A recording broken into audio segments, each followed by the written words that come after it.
Good morning. मैं सर्वेश वर्धन। आज की क्लास में एसेंट्रिक कोलिजन के बारे में बात करेंगे।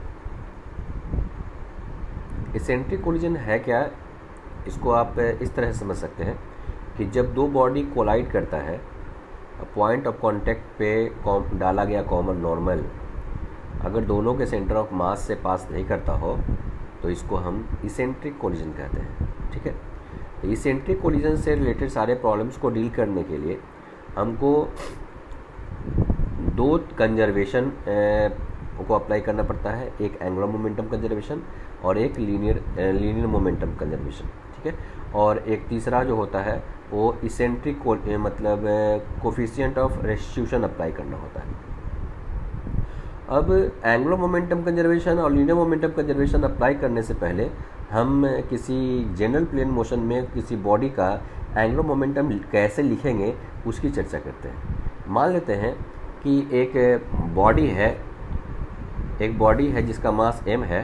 ठीक है, और इसके सेंटर ऑफ मास की वेलोसिटी vcm है और o के अबाउट मुझे एंगुलर मोमेंटम लिखना है। o के रेस्पेक्ट में सेंटर ऑफ मास का जो पोजीशन वेक्टर है वो rcm है।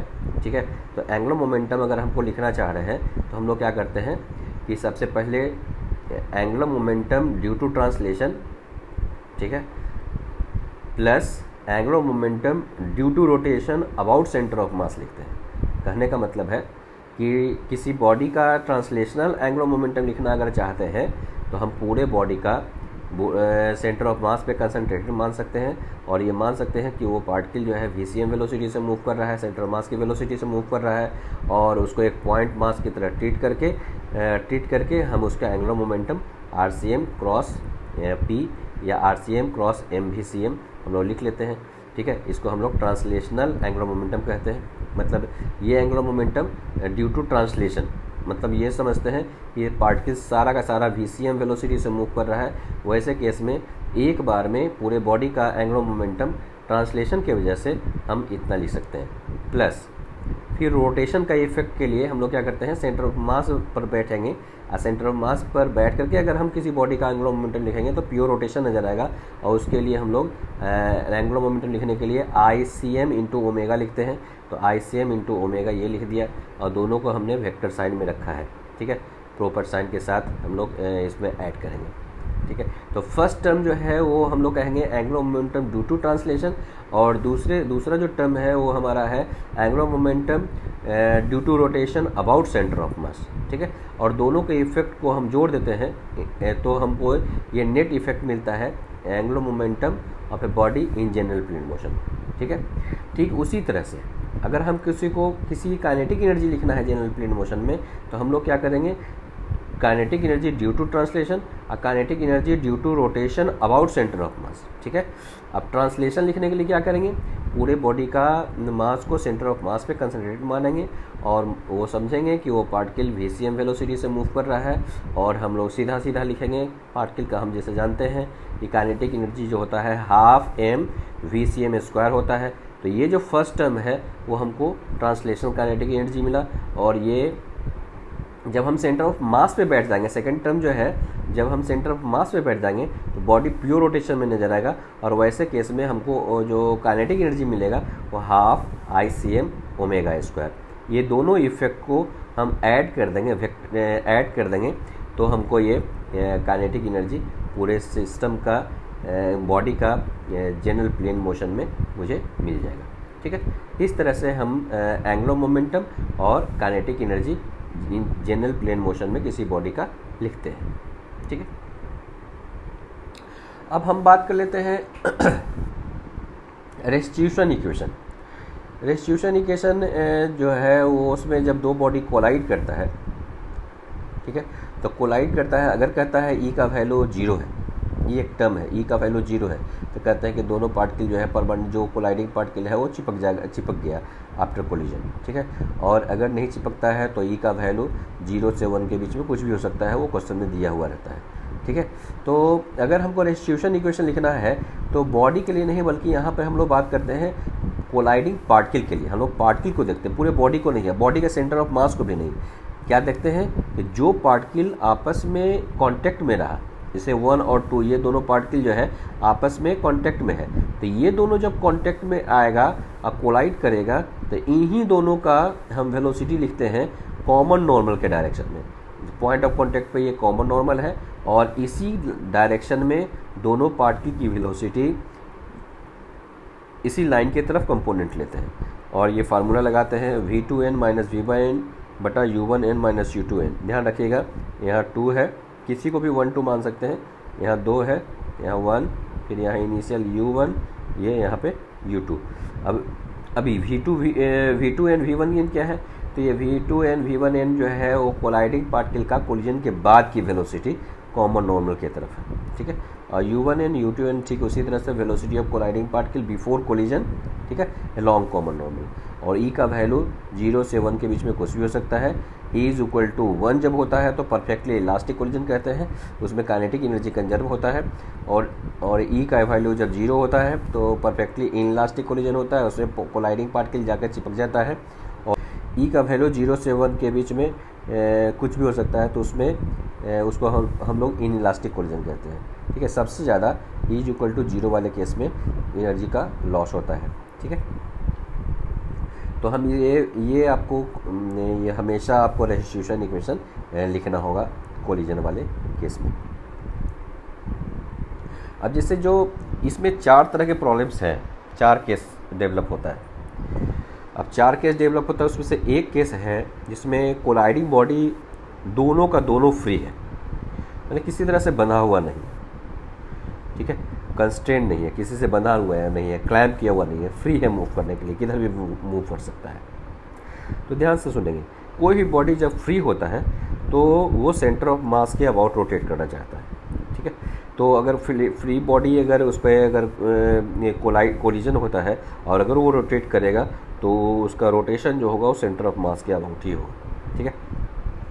मतलब centre of mass straight line motion में होगा और सेंटर ऑफ मास के अबाउट हर पार्टिकल सर्कल में मूव करेगा, ठीक है।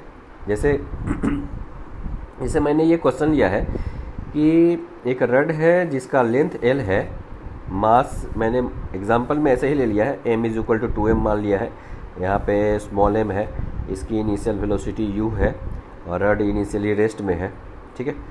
और आफ्टर कोलिजन ये दोनों कोलाइड करता है, आफ्टर कोलिजन ये इसकी वेलोसिटी v1 होगा, ठीक है, क्योंकि ये कॉमन नॉर्मल इधर इस तरफ होगा, नॉर्मल फोर्स लेफ्ट साइड में लगेगा तो उसको डायरेक्शन चेंज नहीं कर पाएगा, सिर्फ वेलोसिटी चेंज होगा। तो हमने मतलब स्पीड चेंज होगा तो मैंने राइट साइड में v1 मान लिया है, ठीक है। और ये जब यहाँ से नॉर्मल लगाएगा रड पे तो ये नॉर्मल फोर्स जो रड लगाएगा इसकी वजह से इसका सेंटर जो है v2 वेलोसिटी से मूव करेगा। और ये जो नॉर्मल फोर्स ये बॉल इस रड पे लगाएगा, ये नॉर्मल फोर्स इस सेंटर के अबाउट टॉर्क डेवलप करेगा और टॉर्क डेवलप करने से ये रड जो है वो रोटेट करना शुरू कर देगा। कहने का मतलब है आफ्टर कोलिजन बॉडी का जो m मास बॉल है उसकी वेलोसिटी चेंज करेगा और साथ ही साथ रड का centre of mass v2 velocity से ये मूव करने लगेगा और इस सेंटर के अबाउट ये रड ओमेगा एंगुलर वेलोसिटी से एंटी क्लॉकवाइज में रोटेट करने लगेगा। मुझे फाइंड करना है v1 v2 और ओमेगा की वैल्यू कितनी होगी। इसमें e का वैल्यू मान लेते हैं कि e का वैल्यू मुझे दिया हुआ है हाफ, कुछ भी दिया हुआ रहेगा, क्वेश्चन में दिया हुआ रहेगा, 0 से 1 के बीच में कुछ भी दिया हुआ रहेगा। अब हम कौन कौन से कंजर्वेशन मुझे लिखने पड़ेंगे उसको ज़रा सा आप ध्यान से देखिएगा। जैसे दोनों रड और बॉल दोनों को अगर हम सिस्टम मानेंगे तो ये पूरा का पूरा सिस्टम जो है, रड जो है मान लेते हैं स्मूथ सरफेस पे रखा हुआ है, कोई फ्रिक्शन वगैरह है नहीं, ठीक। ऐसे प्रॉब्लम्स को डील करने के लिए हम लोग क्या क्या करेंगे, दोनों को सिस्टम मान लेंगे। इस सिस्टम पे कोई एक्सटर्नल फोर्स नहीं लग रहा है, तो कोई सिस्टम पे एक्सटर्नल फोर्स नहीं लग रहा है तो मोमेंटम कंजर्व होगा, हम जानते हैं, ठीक है। तो पूरे सिस्टम का मोमेंटम कंजर्व होगा, तो एक मोमेंटम कंजर्वेशन अप्लाई करेंगे। और सिस्टम पे कोई फोर्स नहीं है तो किसी पॉइंट के अबाउट टॉर्क नहीं है, जब टॉर्क नहीं है तो एंगुलर मोमेंटम कंजर्व होगा। तो लीनियर मोमेंटम कोलिजन से पहले कितना होगा, तो इसका मास mu, इसका मास वेलोसिटी नहीं दिया हुआ है, मतलब नहीं है, तो टोटल मोमेंटम हमारा होगा mu, इसका 0, इसका हो जाएगा mv1, इसका होगा कैपिटल mv2। तो हमारे पास हो गया mu, ये लिख दिया मैंने, तो कैपिटल M की वैल्यू 2m पुट कर सकते हैं, तो यहाँ से आ गया 2v2 plus v1 is equal to u, ये इक्वेशन नंबर 1। अब एंगुलर मोमेंटम कंजर्वेशन हम किसी भी पॉइंट के अबाउट लिख सकते हैं। सेंटर के बगल में बैठ करके हम एंगुलर मोमेंटम कंजर्व कर रहे हैं। अब देखिए बारी बारी से कि इस पॉइंट के अबाउट एंगुलर मोमेंटम लिखेंगे तो बॉल का अलग लिखेंगे, तो बॉल तो सिर्फ ट्रांसलेट कर रहा है और रड जो है वो ट्रांसलेट भी कर रहा है और रोटेट भी कर रहा है। तो जब हम बॉल के लिखेंगे तो सिर्फ ट्रांसलेशन लिखेंगे, और जब रड के लिए लिखेंगे तो ट्रांसलेशन वाला भी टर्म लिखेंगे और रोटेशन वाला भी टर्म लिखेंगे, ठीक है। तो इस पॉइंट के अबाउट जो एंगुलर मोमेंटम होगा बॉल का वो होगा mu, और या इसके अबाउट, इस पॉइंट के अबाउट है तो यहाँ से परपेंडिकुलर डिस्टेंस mu पे, परपेंडिकुलर डिस्टेंस मतलब लीनियर मोमेंटम पर परपेंडिकुलर डिस्टेंस से हम लोग क्या करते हैं, मल्टीप्लाई करते हैं, ऐसे लिखते हैं L is equal to R perpendicular into P। ये हमारा स्केलर फॉर्म में है। यहाँ से ये हो गया mu, ये परपेंडिकुलर डिस्टेंस हो गया L/2, तो mu इंटू L/2, ठीक है। ये हो गया एंगुलर मोमेंटम इस बॉल का। रड का तो है नहीं, रड रेस्ट में है तो कोलिजन से पहले ऐसा कुछ नहीं होगा। कोलिजन के बाद देखते हैं, तो कोलिजन के बाद बॉल का हो गया mv1 इंटू L/2 डिस्टेंस, यहाँ से परपेंडिकुलर डिस्टेंस, ठीक है। तो बॉल का हो गया mv1, और इस रड का, तो रड का लिखिएगा तो इस पॉइंट के अबाउट देखिएगा, तो हमने बताया था फर्स्ट वाला term translation r cross mv, तो mv तो हमारा कैपिटल mv2 हो गया, और r इसके अबाउट लिखेंगे तो यहाँ से इस पॉइंट के बगल में ही लिखे हैं, तो RCM का वैल्यू 0 हो जाएगा। इस पॉइंट के अबाउट लिखेंगे तो सेंटर ऑफ मास के जस्ट बगल में ही बैठ के लिखेंगे, तो ये RCM का वैल्यू क्या होगा, 0। तो ट्रांसलेशन वाला टर्म नहीं होगा, तो सिर्फ रोटेशन वाला टर्म लिखना पड़ेगा। तो कहने का मतलब है कि रड के लिए जो है वो ट्रांसलेशन का टर्म 0 होगा, क्योंकि RCM का वैल्यू 0 है, जस्ट बगल में बैठे हुए हैं, इसलिए पोजीशन वेक्टर जो हैगा उसकी वैल्यू 0 है। तो फर्स्ट टर्म ट्रांसलेशन वाला नहीं लिखेंगे, इस पर रोटेशन वाला लिखने के लिए इस पर बैठ जाएंगे सेंटर ऑफ मास पे, और फिर रड का हो जाएगा mL² इंटू ओमेगा। तो ये हमारा जो इक्वेशन आएगा वो कुछ इस तरह से होगा। ये होगा mu L/2 कोलिजन से जस्ट पहले बॉल का, रड का दोनों रेस्ट में है, ओमेगा नहीं है, तो इनिशियल 0 होगा। कोलिजन के बाद होगा mv1 L/2, और ये रड का लिख रहे हैं, तो रड का हो गया RCM का वैल्यू 0 हो गया, क्योंकि सेंटर ऑफ मास के बगल में ये रेफरेंस पॉइंट माने हैं, तो वहाँ से सेंटर ऑफ मास का डिस्टेंस 0 हो जाएगा, तो इसलिए ट्रांसलेशन वाला टर्म नहीं होगा, सिर्फ रोटेशन वाला टर्म होगा mL² ICM ओमेगा। तो moment of inertia centre of मास के अबाउट होगा mL² इंटू ओमेगा, ठीक है। तो ये हमारा सेकेंड इक्वेशन होगा। तो आप एंगुलर मोमेंटम कंजर्वेशन रड के सेंटरों के बगल में भी रख करके लिख सकते हैं। एक मेथड और बता रहे हैं कि हम इस पॉइंट के अबाउट भी, इस पॉइंट पर यहाँ पर बैठ करके भी एंगुलर मोमेंटम कंजर्व कर सकते हैं। मैंने बताया कि पूरे सिस्टम पर कोई फोर्स नहीं है, इसलिए एंगुलर मोमेंटम आप किसी भी पॉइंट के अबाउट कंजर्व कर सकते हैं, ठीक है। तो किसी एक ही पॉइंट के अबाउट कंजर्वेशन आप लिखेंगे। हम आपको 2 पॉइंट के अबाउट कंजर्वेशन लिखने का तरीका बता देते हैं। आप कहीं भी मतलब किसी एक पॉइंट के अबाउट आप लिख करके प्रॉब्लम को सॉल्व कर सकते हैं। जैसे मान लेते हैं कि हम रड के ये इंड के इस पॉइंट पर हम बैठ करके एंगुलर मोमेंटम कंजर्वेशन लिख रहे हैं, तो यहाँ पर बैठेंगे तो ये इस पॉइंट से ही पास कर रहा है ये, तो एंगुलर मोमेंटम इस पार्टिकल का 0 होगा। रड तो रेस्ट में है, न ट्रांसलेट कर रहा है न रोटेट कर रहा है, इसलिए रड का भी 0 होगा। तो कोलिजन से पहले पार्टिकल का, ये बॉल का और ये रड का, दोनों का एंगुलर मोमेंटम 0 होगा।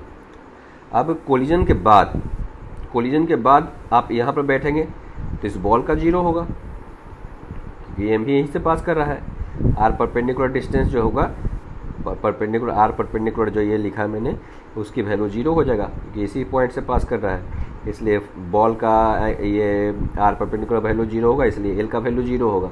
और रड का, तो रड का आप लिखेंगे तो हमको ट्रांसलेशन वाला लिखना पड़ेगा प्लस रोटेशन वाला लिखना पड़ेगा। ट्रांसलेशन वाला लिखने के लिए हम लोग टोटल रड के मास को यहाँ पर मानेंगे, तो एम कैपिटल एम V2 हो गया लीनियर मोमेंटम, और यहाँ से इस पॉइंट से यहाँ से परपेंडिकुलर डिस्टेंस हो गया L/2, तो यहाँ पे लिखेंगे L/2 capital M V2। Translation हो गया। अब फिर रोटेशन, रोटेशन के लिए हम लोग सेंटर ऑफ मास पे बैठना पड़ेगा। सेंटर ऑफ मास पे बैठेंगे तो हम लोग को ICM ओमेगा लिखना पड़ेगा, mL²/12 इंटू ओमेगा लिखना पड़ेगा। लेकिन दोनों का जो डायरेक्शन है ना वो अपोजिट है। R क्रॉस एम भी देखिए यहाँ से R हो गया ऊपर की तरफ और एम भी हो गया राइट साइड में, तो R क्रॉस एम भी हो गया इस प्लेन के परपेंडिकुलर इनवर्ड डायरेक्शन में, और I ओमेगा हो गया ऊपर की तरफ। I ओमेगा का डायरेक्शन कैसे निकालते हैं, स्क्रू रख करके आप ऐसे जिधर बॉडी रोटेट कर रहा है उधर घुमाइए, स्क्रू जिधर एडवांस करेगा उधर ही हमारा एल होगा। तो स्क्रू हम इस तरह से रखे हैं प्लेन के परपेंडिकुलर और एंटी क्लॉकवाइज जब घुमा रहे हैं तो ओमेगा का डायरेक्शन ऊपर हो गया, ठीक है। तो सेंटर ऑफ मास के अबाउट एल का वैल्यू ऊपर हो गया, और इस पॉइंट के अबाउट अगर इसका इस ट्रांसलेशन वाला लिखेंगे तो एम कैपिटल एम V2, यहाँ से ये परपेंडिकुलर L/2, तो R क्रॉस एम भी करेंगे तो ये इनवर्ट होगा, दोनों अपोजिट में। तो एक को आप पॉजिटिव मान सकते हैं और दूसरा को आप निगेटिव मान सकते हैं। तो इस तरह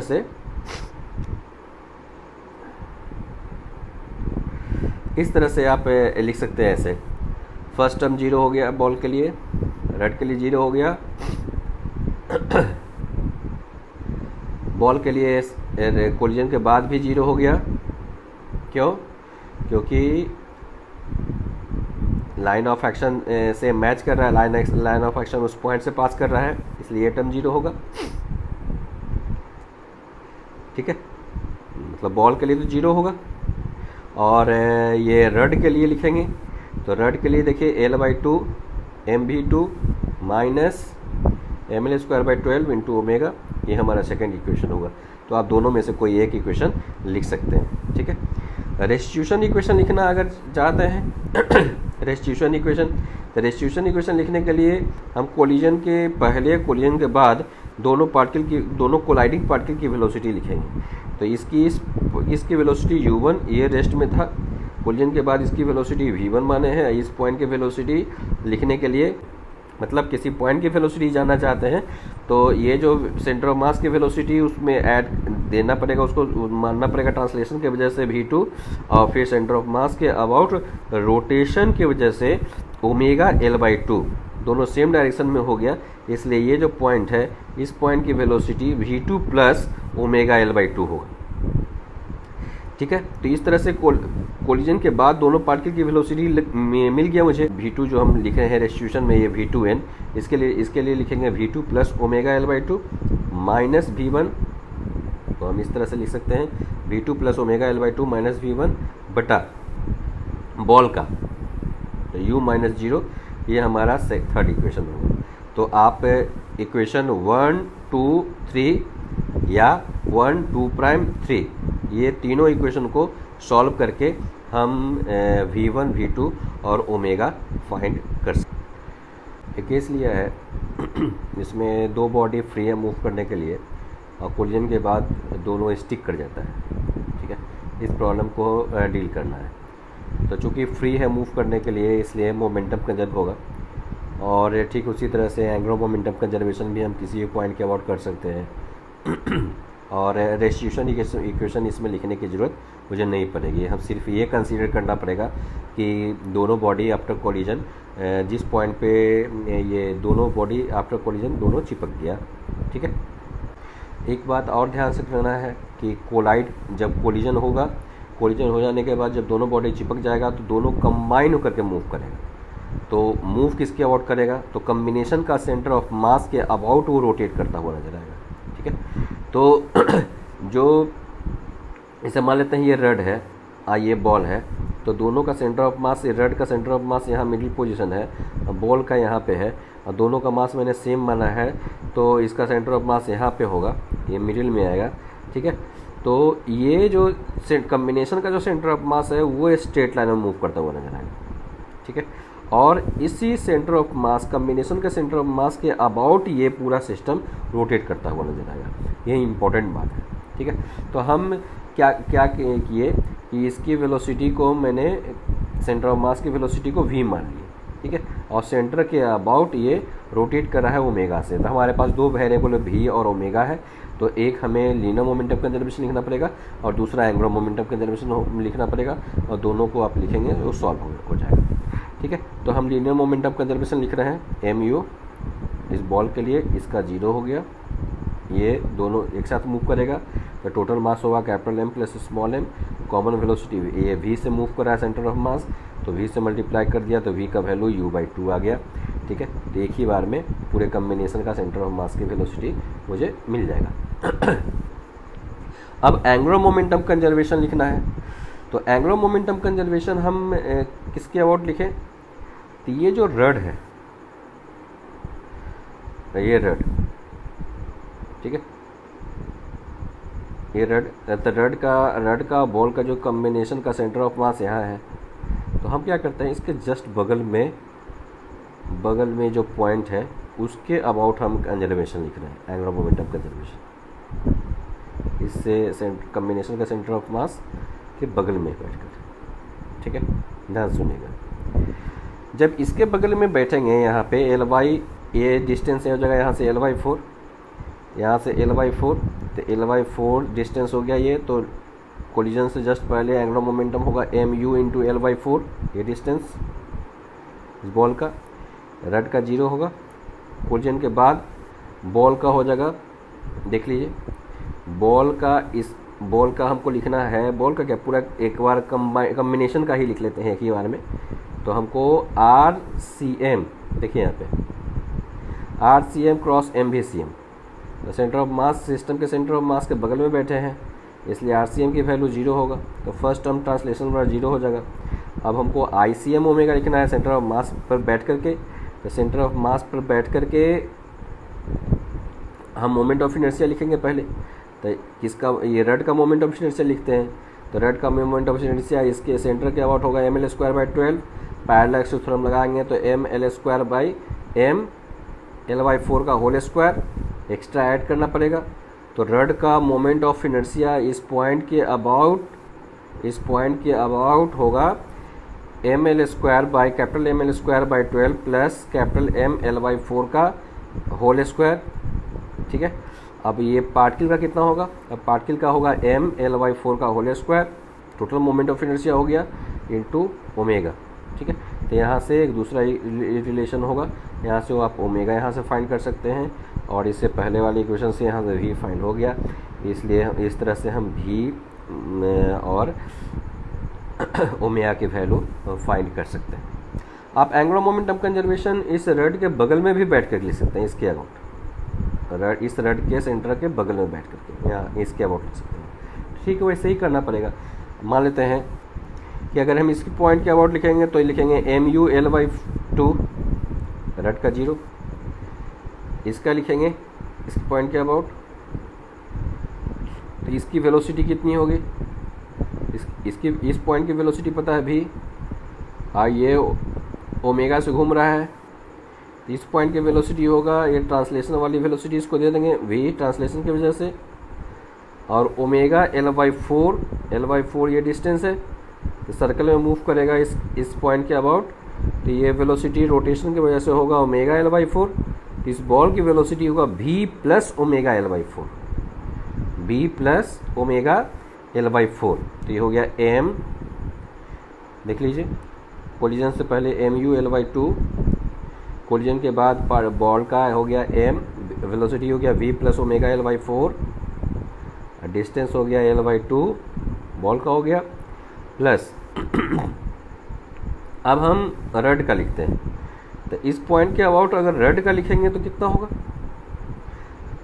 इस पॉइंट के अबाउट रड का लिखेंगे तो ये रड तो इस सेंटर के बगल में है, सेंटर के बगल में है, तो ट्रांसलेशन वाला काम खत्म हो जाएगा, RCM खत्म हो जाएगा, RCM की वैल्यू 0।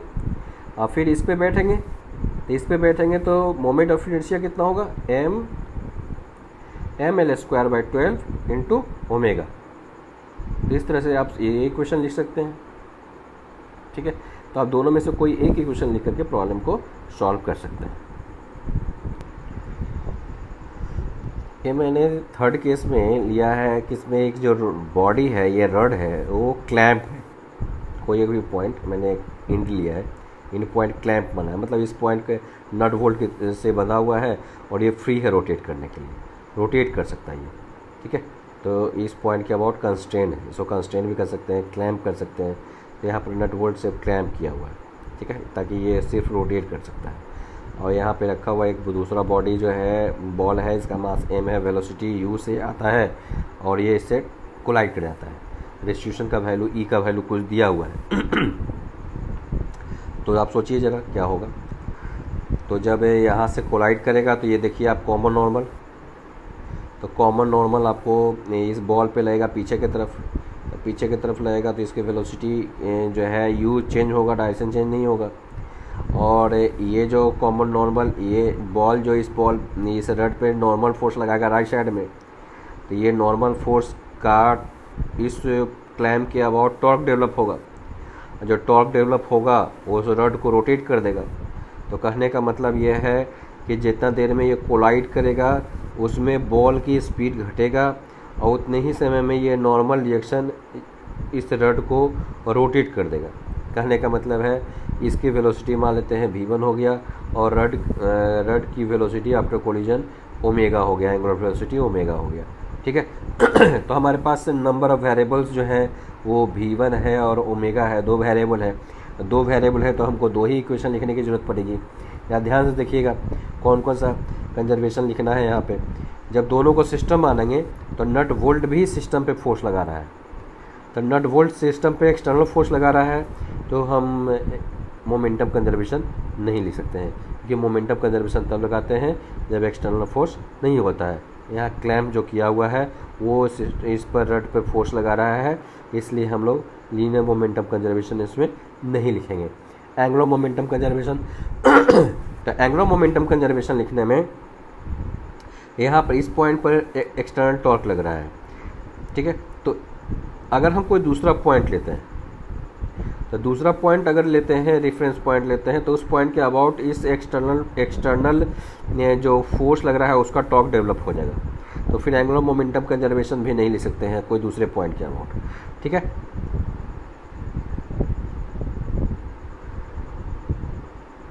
ठीक है, तो हम क्या करते हैं, अगर हम इस पॉइंट पे, ये जो क्लैंप किया हुआ है उस पॉइंट पे अगर हम बैठ जाते हैं, तो बैठ जाएंगे तो इसी पॉइंट पर हमारा फोर्स लग रहा है, इसी पॉइंट पे हम बैठे हुए हैं, ऑब्जर्वर यहीं पे है, तो इस पॉइंट के अबाउट टॉर्क जो होगा उस फोर्स का जीरो हो जाएगा। जब टॉर्क फोर्स का जीरो होगा तो एक्सटर्नल टॉर्क नहीं होगा, तो फिर एंगुलर मोमेंटम कंजर्व कर सकते हैं। कहने का मतलब है कि एंगुलर मोमेंटम कंजर्वेशन हम सिर्फ क्लैंप फोर्स के अबाउट ही इस केस में कर सकते हैं। देखिए ध्यान से सुनिएगा, बाकी दो केस में कोई एक्सटर्नल फोर्स नहीं था, एक्सटर्नल टॉर्क नहीं था, इसलिए एंगुलर मोमेंटम कंजर्वेशन हम किसी भी पॉइंट के अबाउट कर सकते हैं। इस केस में रड जो है क्लैंप किया हुआ है, जब रड क्लैंप किया हुआ है तो सिर्फ क्लैंप जो जिस पॉइंट के अबाउट किया है उसी के अबाउट टॉर्क नहीं होगा डेवलप, ठीक है।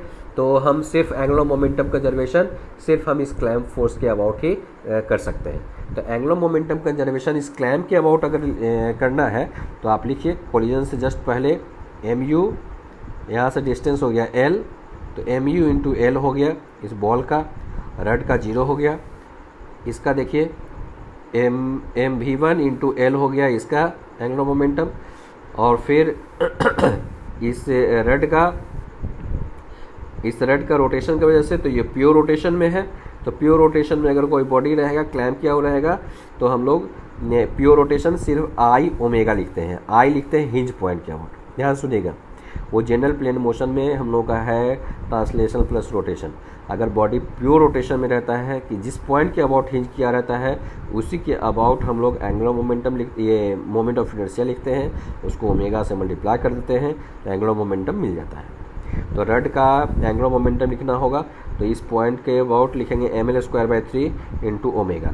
अब आप इसको लिख सकते हैं, यहाँ से हो गया mu l mv1l plus ml² / 3 ω। तो एक इक्वेशन ये आया। दूसरा इक्वेशन रेस्टिट्यूशन इक्वेशन। तो रेस्टिट्यूशन इक्वेशन में आप देखिए ध्यान से, इसको कोलाइडिंग पार्टिकल को 1 मान लिए, इसको वहाँ पर 2 मान लिए, 1 2। कोलिजन के बाद वेलोसिटी होगा 2 नंबर की, होगा कितना, omega into L. L distance है, सर्कल में ये पॉइंट घूम रहा है ओमेगा एंगुलर वेलोसिटी से, तो ओमेगा इंटू एल वेलोसिटी होगा राइट साइड में, तो omega L minus V1, omega L minus V1 बटा u, इस पॉइंट की वेलोसिटी 0 है तो u माइनस 0। ध्यान सुनेगा, ओमेगा एल इसको 1 मान लिए, इसको 2 मान लिए, तो 2 की वेलोसिटी ओमेगा एल, इसका हो गया V1, तो ओमेगा एल माइनस V1 बटा u माइनस 0। तो इस तरह से रेस्टिट्यूशन इक्वेशन लिख सकते हैं। की वैल्यू जो दिया रहेगा वहाँ पुट करेंगे, दोनों इक्वेशन को सॉल्व करेंगे, v और ओमेगा मिल जाएगा।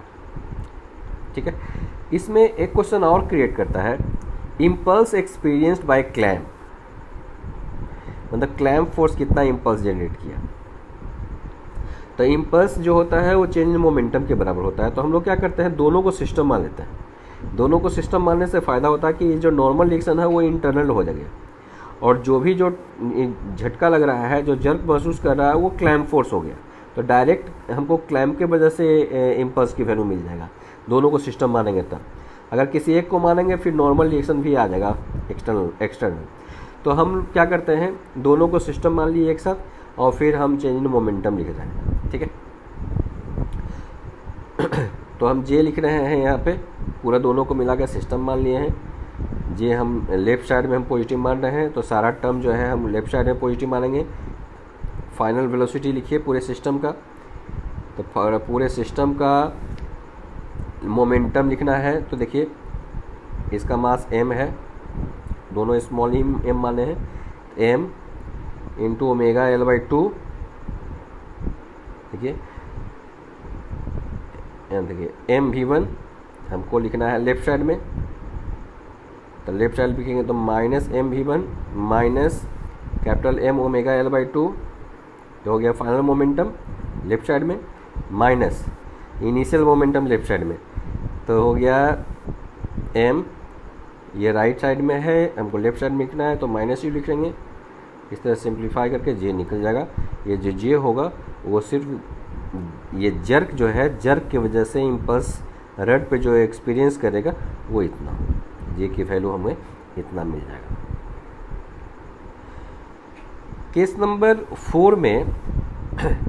4 में इसमें क्या है कि रड का क्लैंप है, कंस्ट्रेंट है ये, लेकिन कोलिजन के बाद ये स्टिक कर जाता है। तो स्टिक कर जाएगा, स्टिक करके इसी पॉइंट के अबाउट ये रोटेट करने लगेगा। तो रोटेट करने लगा, यहाँ पे देखिए ये दोनों जगह चिपक गया, रोटेट करने लगा ओमेगा से। तो वेरिएबल की संख्या 1 है। ठीक है, तो सिर्फ एक ही इक्वेशन से हमारा काम चल जाएगा। क्या क्या लिख सकते हैं, तो चूँकि क्लैम्प किया हुआ है इसलिए मोमेंटम कंजर्वेशन नहीं लिखेंगे, चूँकि चिपक ये स्टिक करने वाली केस है इसलिए सिर्फ ये कंसीडर मानेंगे कि ये दोनों चिपक गए। यहाँ पे रेस्टिट्यूशन इक्वेशन नहीं लिखेंगे, सिर्फ एंगुलर मोमेंटम कंजर्वेशन हम इस जॉइंट, ये जो क्लैम्प किया हुआ है इस क्लैम्प पॉइंट के अबाउट एंगुलर मोमेंटम कंजर्वेशन मुझे लिखना पड़ेगा। तो एंगुलर मोमेंटम कंजर्वेशन हम इस पॉइंट के अबाउट लिख रहे हैं। कितना होगा, MUL बॉल का, इसका 0, इसका कितना होगा, दोनों चूँकि एक साथ मूव कर रहा है, इस पॉइंट के अबाउट रोटेट कर रहा है, टोटल मोमेंट ऑफ इनर्शिया इस पॉइंट के अबाउट लिखेंगे, उसको ओमेगा से मल्टीप्लाई करेंगे। इस बॉल का हो गया ml², ठीक है, इसका रड का हो गया कैपिटल ml²/3। ठीक है, ये दोनों को, ये हो गया टोटल मोमेंट ऑफ इनर्शिया, इसको ओमेगा से मल्टीप्लाई कर देंगे। ठीक है, यहाँ डायरेक्ट ओमेगा मुझे मिल जाएगा। ठीक है, तो ये 4 तरह के प्रॉब्लम्स थे। ठीक है, एक चीज़ यहाँ से आप ध्यान रखिएगा, ये आपका एसेंट्रिक कोलिजन नहीं है, बॉडी आपको दिखेगा लेकिन एसेंट्रिक कोलिजन नहीं है। ये देखिए, जब ये दोनों रॉड है हॉरिजॉन्टल सरफेस पे रखा हुआ है, स्मूथ सरफेस पे रखा हुआ है, और दोनों का मास सेम है, अलग भी हो सकता है, कोई दिक्कत नहीं है। और ये जो कोलाइड कर रहा है ना, जो नॉर्मल लाइन जो है दोनों के सेंटर से पास कर रहा है, तो सेंटर से पास करेगा तो ओरिएंटेशन में चेंज नहीं आएगा। ओरिएंटेशन में चेंज कब आता? जब ये नीचे से थोड़ा सा पास करता है। ये सेंटर के अबाउट वो जो नॉर्मल रिएक्शन कोलिजन के वक्त जो नॉर्मल रिएक्शन लगता है, सेंटर के अबाउट अगर टॉर्क डेवलप करता है तब रोटेट करता है। क्योंकि ये कोलाइड कर रहा है, कोलाइड करते वक्त ये लाइन ऑफ एक्शन इसके दोनों के सेंटर ऑफ मास से पास कर रहा है, इसलिए दोनों रोटेट नहीं कर पाएगा, सिर्फ ट्रांसलेशन मोशन होगा। चूँकि ट्रांसलेशन मोशन होगा तो जैसे हम लोग कोलिजन का प्रॉब्लम बनाते हैं ठीक है, सेंट्रल कोलिजन का, उसका हम वो ऐसे ही प्रॉब्लम बनाएंगे वो फार्मूला लगा करके। जैसे हमने एक एग्जांपल लिया है, परफेक्टली इलास्टिक का केस लिया है, याद होगा दोनों का मास सेम रहता है तो वेलोसिटी एक्सचेंज कर लेता है, तो इसमें क्या होगा, ये परमानेंट रेस्ट में आ जाएगा और ये अपनी वेलोसिटी इसको दे देगा, मूव करने लगेगा। ठीक है, इसमें ये रड रोटेट नहीं करेगा। ठीक है, आज की क्लास में इतनी ही बात है, और कोई दिक्कत हो तो आप कमेंट बॉक्स में आप अपने प्रॉब्लम्स को बता सकते हैं, नहीं तो मैसेंजर पे भेज सकते हैं। ठीक है।